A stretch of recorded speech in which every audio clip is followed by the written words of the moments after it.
actions they take in our name. And they're here today because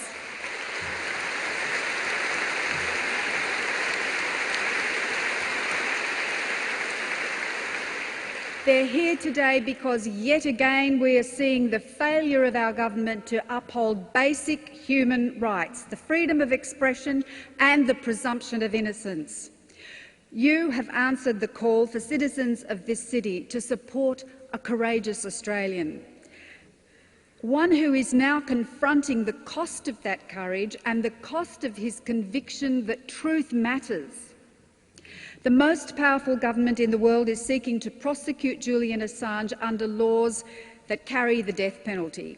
It's trying to shut down WikiLeaks, the whistleblowing website that has in many cases made revelations that have affected the course of democracy, often the course, in fact, of history, a website that has changed the balance of power between the governed and the governors.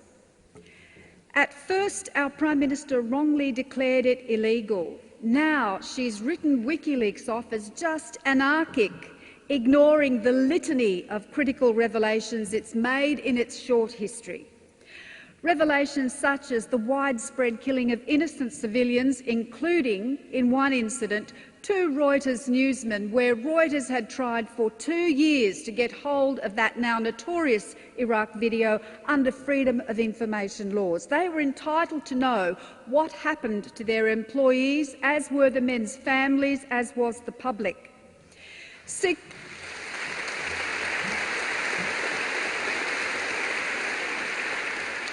Secret reports on corruption by Kenyan politicians leading to a change of government in that country, plus a secret report into the disappearance of 500 young Kenyan protesters. Amnesty awarded Julian Assange its media award in 2009 for publishing that report because until then there was no media that would publish that report. Because it was published on WikiLeaks, the London Times picked it up, a UN special investigator investigated and corroborated the findings. Corrupt behaviour in banks that triggered a meltdown of the Icelandic economy, leading to the prosecution of corporate heads and the strengthening of whistleblower legislation in Iceland.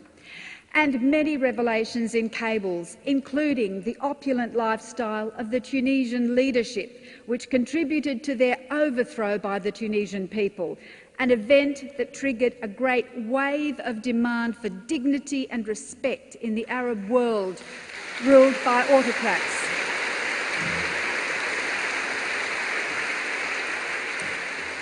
Now, I'm going to try and give as many of you as possible the opportunity to ask questions later. But